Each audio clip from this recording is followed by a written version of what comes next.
ইস্তেগফার বা ক্ষমা প্রার্থনা করা। কোরআন কারীমে আল্লাহ রাব্বুল আলামিন বারবারই আমাদেরকে ক্ষমা চাওয়ার কথা বলেছেন। ওয়াস্তাগফিরিল্লাহ ইন্নাল্লাহা কানা গফুরার রহিমা। আল্লাহ রাব্বুল আলামিনের কাছে ক্ষমা প্রার্থনা করো, কারণ তিনি গফুরুর রহিমা, তিনি গফুর, ক্ষমাশীল, পরম করুণাময়। আল্লাহ রাব্বুল আলামিন ক্ষমা করতে চান। আপনি পাহাড় সমান গুনাহ করে ফেলেছেন, আল্লাহ তাআলা চান আপনাকে মাফ করতে। আপনার গুনাহটা যত বেশি হোক না কেন, আল্লাহর কাছে আপনি ক্ষমা চাইতে থাকেন। আনানাস সামা, সুদূর ওই আকাশের মেঘমালা পর্যন্ত যদি আপনার গুনাহ হয়ে যায়, চিন্তা করেন একটাবার, আপনি গুনাহ করতে করতে করতে করতে করতে করতে আপনি যদি সুদূর আকাশের মেঘমালা পর্যন্ত গুনাহ করে ফেলেন, ওই সময়টাতে এসে আপনি তওবা করলেন, ক্ষমা চাইলেন, ক্ষমা প্রার্থনা করলেন, আল্লাহ তাআলা তখনও আপনাকে মাফ করে দিতে পারেন। এই জন্য অধিক পরিমাণে ক্ষমা চাওয়া, এটি আল্লাহর কাছে আপনাকে কাছের বানিয়ে দেবে। আলী রাদিয়াল্লাহু তাআলা আনহুর কাছে লোকেরা একদিন প্রশ্ন করলেন যে, আপনার কাছ থেকে জানতে চাই, আপনি যদি আমাদেরকে একটু বলতেন এমন নসিহা, এমন উপদেশ, যে উপদেশ আমাদের জীবন পরিবর্তন করে দিবে। তিনি বললেন, লা ইয়াখাফান্নাল আবদু ইল্লা যামবাহ ওয়া লা ইয়ারজুওয়ান্না ইল্লা রাব্বাহ। দুইটা নসিহত করলেন। একটা নসিহত হচ্ছে লা ইয়াখাফান্নাল আবদু ইল্লা যামবাহ, ব্যক্তি যেন শুধু তার গুনাহগুলোকে ভয় করে, যে আল্লাহ আমি অনেক গুনাহ করে ফেলেছি, আল্লাহ আমি অনেক অন্যায় করে ফেলেছি, আল্লাহ আমি অনেক বড় অপরাধী।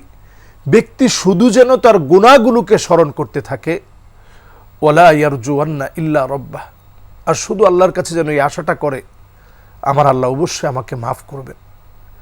এই আশা যখন ব্যক্তি করতে পারে, প্রতিদিন আমরা কত গুনাহ করি, শুধু যদি একটু চিন্তা করি যে আমাদের গুনাহগুলো কি পরিমাণ হয়, এই চিন্তা যদি আপনি করেন, প্রতিদিন আপনি কি পরিমাণ গুনাহ করেন, এটাকে, এই চিন্তা করাটাকে আরবিতে বলা হয় ইহতিসাব, আত্মসমালোচনা। নিজের আত্মসমালোচনা করা, যে আহারে আজকের এই দিনটাতে আমি কতগুলো অন্যায় করেছি। ঘুমাতে যাওয়ার সময় এই চিন্তায় বিভোর হয়ে যদি আপনি একটি বার আল্লাহর কাছে ক্ষমা চান, হতে পারে সেটাই আপনার জীবনের শেষ রাত, শেষ ঘুম, শেষ বেলা। এই সময়ে আপনি আল্লাহর কাছে ক্ষমা চেয়ে নিলেন, আল্লাহ রাব্বুল আলামিন এই ক্ষমার কারণে আপনার গুনাহ যতই হয়েছে আল্লাহ তাআলা মাফ করে দিতে পারেন। আল্লাহ যদি মাফ করে দেন, আপনি তো সফল হয়ে গেলেন। এই ক্ষমা চাওয়ার ব্যাপারে নবীজি সাল্লাল্লাহু আলাইহি সাল্লাম অনেক হাদিস বলেছেন। সে হাদিসগুলো থেকে একটি হাদিস আপনাদের জন্য প্রথমে বলতে চাই। নবীজি সাল্লাল্লাহু আলাইহি সাল্লামের সাহাবী আগাররিল মুজানি রাদিয়াল্লাহু তাআলা আনহু থেকে বর্ণিত হাদিস, তিনি বলছেন, ইন্নাহু লা ইউগানু আলা কলবি ওয়া ইন্নী লা আস্তাগফিরুল্লাহ ফিল ইয়াউমি 100 মাররাহ। নবীজি সাল্লাল্লাহু আলাইহি সাল্লাম গুনাহ থেকে একেবারে পুত পবিত্র হওয়ার পরেও 100 বার আল্লাহ রাব্বুল আলামিনের কাছে ক্ষমা চাইতেন।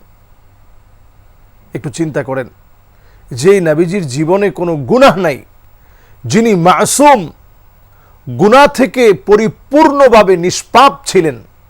সমস্ত নবী আম্বিয়া আলাইহিমুস সালামরা মাসুম, গুনাহ থেকে পুত পবিত্র।